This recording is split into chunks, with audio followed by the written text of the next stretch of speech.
అత్తయ్య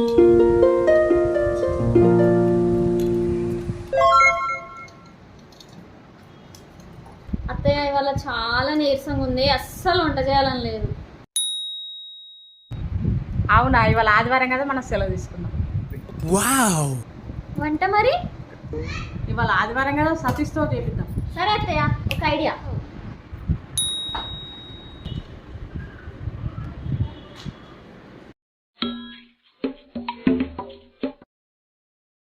ఏమైంది ఇద్దరు ఇట్లున్నారు? ఏమన్నా జరిగిందా? సరే, నాకు ఆకలిస్తుంది.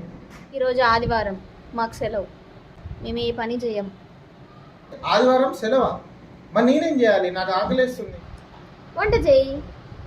నాకు కుడి చేయి తెలుసు, ఎడమ చేయి తెలుసు, ఈ వంట చేయండి. వంట చేయి అంటే అదొక చేయి కాదురా, నిన్నే అన్నం కూర వండమని అంటుంది.